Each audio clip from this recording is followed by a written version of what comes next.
স্বাধীন বাংলা নিউজে আপনাদেরকে স্বাগতম। যদি আওয়ামী লীগের বিচার হতে পারে অপরাধের কারণে, তাহলে যে দলই করেছে সেই দল নিষিদ্ধ চাই বাংলাদেশে আমরা, আর চাঁদাবাজি বন্ধ চাই। অবশেষে সামনে এলো সোহাগ খুনের মূল হোতা। জানা গেল কার হুকুমে তাকে খুন করেছে যুবদল। সর্বশেষ পুলিশ জানিয়েছে পুরান ঢাকার ভাঙাড়ি দোকানের নিয়ন্ত্রণ এবং আর্থিক লেনদেন নিয়ে বিরোধের জেরেই সোহাগকে হত্যা করা হয়েছে। সেখানে কোনো চাঁদাবাজির ব্যাপার ছিল না। তবে পুলিশের এই বয়ানই কি সত্যি ও চূড়ান্ত? সত্যিই কি কোনো চাঁদাবাজির ব্যাপার ছিল না? চলুন বিস্তারিত জানার চেষ্টা করি। রাজধানী পুরান ঢাকার মিডফোর্ট এলাকায় ভাঙাড়ি ব্যবসায়ী লালচাঁদ ওরফে সোহাগকে নৃশংসভাবে হত্যার ঘটনায় দেশজুড়ে ক্ষোভ বিক্ষোভ ও নিন্দার ঝড় বইছে। স্থানীয়দের অভিযোগ, ঢাকা ৭ আসন থেকে জাতীয়তাবাদী দল বিএনপির এমপি মনোনয়ন প্রত্যাশী ও ইশাক হোসেনের ঘনিষ্ঠজন ইসহাক সরকারের চাঁদার লোভে বলি হয়েছেন সোহাগ। আওয়ামী লীগ সরকারের পতনের পর ওই এলাকা থেকে ৬ লাখ টাকা চাঁদা তুলতেন তিনি। সম্প্রতি চাঁদার পরিমাণ দ্বিগুণ নির্ধারণ করে মহিনকে শাস্তি দেওয়ার সিদ্ধান্ত নেন। আমি আমার বাবার যারা হত্যা করছে আমি তাদের বিচার চাই, তাদের ফাঁসি চাই। আমাদের এতিম বানাইছে, আমরা এখন কোথায় যাব? আমার বাবাকে এরকম নিষ্ঠুরভাবে মারছে। বিষয়টি সোহাগ জানার পর ইসহাক গ্রুপের হাত থেকে বাঁচতে লালবাগের আরেক বিএনপি নেতা হামিদুর রহমান হামিদের গ্রুপে সম্পৃক্ত হতে চেষ্টা চালান। এতে খেপে যান ইসহাক এবং সোহাগকে হত্যার জন্য মহিনকে কাজে লাগান। বুধবার সন্ধ্যার দিকে মিডফোর্ট এলাকায় প্রকাশ্য পিটিয়ে ও পাথরের আঘাতে নৃশংসভাবে ব্যবসায়ী সোহাগকে হত্যা করা হয়। এই হত্যাকাণ্ডের ঘটনায় জড়িতদের মধ্যে এখন পর্যন্ত ৪ থেকে ৬ জনকে গ্রেফতার করেছে আইন শৃঙ্খলা বাহিনী। গ্রেফতারকৃতদের মধ্যে প্রধান দুজন হলেন যুবদল নেতা মাহমুদুল হাসান মহিন ও তারেক রহমান রবিন। বাকি দুজনের নাম পুলিশ প্রকাশ করেনি। দুপুরে সংবাদ সম্মেলনে ঢাকা মহানগর পুলিশের লালবাগ বিভাগের উপকমিশনার ডিসি জসিমউদ্দিন বলেন, অপরাধীদের সঙ্গে প্রাথমিক জিজ্ঞাসাবাদে জানা গেছে মিডফোর্ড এলাকার একটি ভাঙাড়ি দোকানের ব্যবসায় কারা অংশ নেবে তা নিয়ে দুই গ্রুপের মধ্যে দীর্ঘদিন দ্বন্দ্ব চলছিল। সেই দ্বন্দ্ব ও লেনদেন সংক্রান্ত বিরোধ থেকেই ঘটেছে এই হত্যাকাণ্ড। জসিমউদ্দিন বলেন, ঘটনার পর এখন পর্যন্ত র্যাবের হাতে 2 জন এবং পুলিশের হাতে 3 জন সহ মোট 5 জন গ্রেপ্তার হয়েছে। অন্যজন গ্রেপ্তারের অভিযান অব্যাহত রয়েছে। মামলা নিতে চায়নি পুলিশ, এমন অভিযোগ সত্য নয় উল্লেখ করে তিনি বলেন, ঘটনার 10 মিনিটের মধ্যেই পুলিশ ঘটনাস্থলে উপস্থিত হয়েছিল। শুরু থেকেই আমরা ঘটনাটি গুরুত্ব সহকারে তদন্ত করছি। আমাদের এতিম বানাই ফেলছে, আমরা কোথায় থাকবো?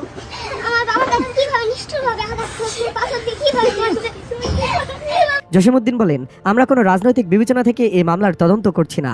আমাদের কাছে অপরাধী মুখ্য, কারো রাজনৈতিক পরিচয় আমাদের বিবেচ্য নয়। তিনি আরও বলেন, আমরা সোহাগের আগের কর্মকাণ্ডগুলো খতিয়ে দেখছি। যদি তার পূর্ববর্তী কোনো বিষয়ে হত্যার কারণ থেকে থাকে সেটিও আমলে নেওয়া হবে। সংবাদ সম্মেলনে জানানো হয়, তদন্তের এ পর্যায়ে চাঁদাবাজির কোনো সুনির্দিষ্ট প্রমাণ পাওয়া যায়নি।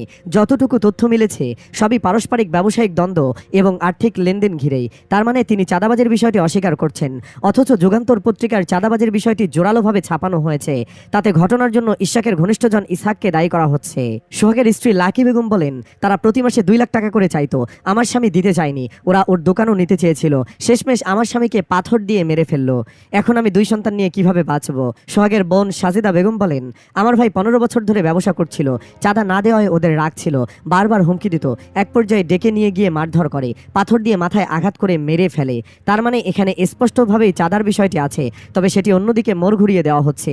পুলিশ ও স্থানীয় বাসিন্দারা সিসিটিভি ফুটেজ দেখে অন্তত 6 জনের সংশ্লিষ্টতা নিশ্চিত হয়ে তাদের পরিচয় বের করেন।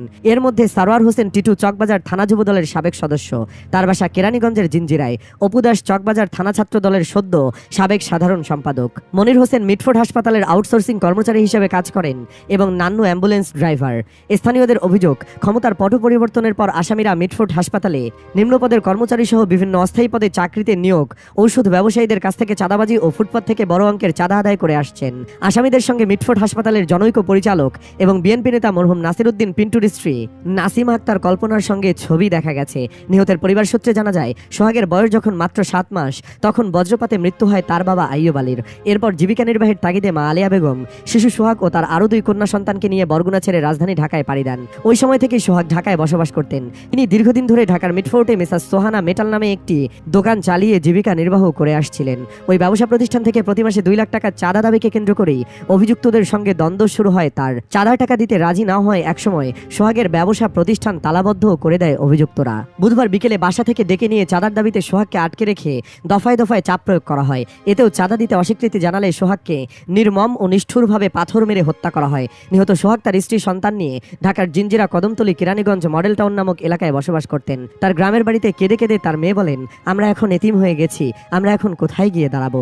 বাবাকে যারা হত্যা করেছে আমরা তাদের বিচার চাই। প্রতিবাদে বরগুনায় মানববন্ধন ও প্রতিবাদ সভা হয়েছে। দুপুরে বরগুনা প্রেস ক্লাবের সামনে এই কর্মসূচির আয়োজন করে বরগুনা প্রেস ক্লাব ও বাংলাদেশ মফস্বল সাংবাদিক ফোরাম। আমাদের এতিম বানাই ফেলছে, আমরা কোথায় থাকবো? আমার বাবাকে কিভাবে নিষ্ঠুরভাবে আঘাত করছে, পাথর দিয়ে কিভাবে মারছে। অভিযুক্তদের দ্রুত গ্রেপ্তার ও দৃষ্টান্তমূলক শাস্তির দাবি জানান বক্তারা। ঘণ্টাব্যাপী এই কর্মসূচিতে বিভিন্ন রাজনৈতিক দল, সামাজিক, সাংস্কৃতিক ও সাংবাদিক সংগঠনের নেতারা সহ সুশীল সমাজের প্রতিনিধিরা অংশ নেন। বক্তারা বলেন, ব্যবসায়ী সোহাগকে হত্যার পর তার মরদেহ পাশবিকতা চালিয়েছে সন্ত্রাসীরা। হত্যার ভিডিও সামাজিক যোগাযোগ মাধ্যমে ছড়িয়ে পড়ায় দেশের ভাবমূর্তি আন্তর্জাতিক পরিমণ্ডলে ক্ষুণ্ণ হয়েছে। তারা বলেন, সন্ত্রাসীদের নির্দিষ্ট কোনো দল নেই, এরা ক্ষমতাসীনদের ছত্রছায়ায় থাকে।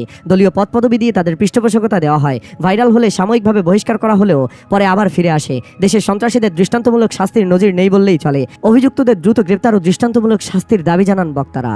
অন্যদিকে গণমাধ্যমে পাঠানো এক বিবৃতিতে জামায়াতের সেক্রেটারি জেনারেল অধ্যাপক মিয়া গোলাম পরোয়ার বলেন, 9 জুলাই বিকেল 5:30টার দিকে মিটফোর্ড হাসপাতালের সামনে মোহাম্মদ সোহাগকে মাথায় পাথর মেরে প্রকাশ্য হত্যা করা হয়। এরপর তার মরদেহের উপর দাঁড়িয়ে নৃত্য করে আনন্দ প্রকাশ করা হয়। এই দৃশ্য আইয়ামে জাহেলিয়াতকেও হার মানিয়েছে। তিনি বলেন, এমন নির্মমতা আমাদের সভ্যতাকে প্রশ্নবিদ্ধ করে। একে শুধু হত্যাকাণ্ড বললে কম বলা হবে, এটি এক ধরনের সামাজিক ও নৈতিক অবক্ষয়ের চূড়ান্ত রূপ। অধ্যাপক মিয়া গোলাম পরোয়ার দাবি করেন, বিভিন্ন জাতীয় দৈনিকে প্রকাশিত প্রতিবেদনে জানা গেছে, চকবাজার থানা যুবদলের কয়েকজন নেতা সোহাগের কাছে মোটা অঙ্কের চাঁদা দাবি করেছিলেন। চাঁদা না পেয়ে তারা এই হত্যাকাণ্ড ঘটিয়েছেন। এ থেকে পরিষ্কার, রাজনৈতিক দলগুলোর ছত্রছায়ায় চাঁদাবাজ ও সন্ত্রাসীরা যেভাবে বেপরোয়া হয়ে উঠছে তা দেশের জন্য ভয়াবহ বার্তা বহন করছে।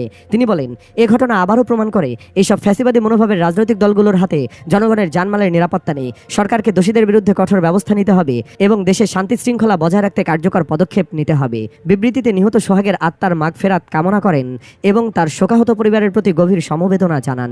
একই সঙ্গে এ ঘটনার দ্রুত বিচার ও দোষীদের আইনের আওতায় আনার আহ্বান জানান তিনি। এসবের বিপরীতে বিএনপির মির্জা ফখরুল সুষ্ঠু ও নিরপেক্ষ তদন্তের দাবি জানিয়েছেন। দর্শক, ভিডিওতে সব দেখা গিয়েছে, তবুও এত তদন্তের কি আছে যে যখনই ধরা পড়বে সাথে সাথে ফাঁসি দেওয়া উচিত নয় কি? ইয়েস অথবা নো লিখে কমেন্টে জানিয়ে দিন ইসহাককে নিয়েও আপনার ভাবনা। আর অবশ্যই ভিডিওটি লাইক এবং শেয়ার করুন। ধন্যবাদ।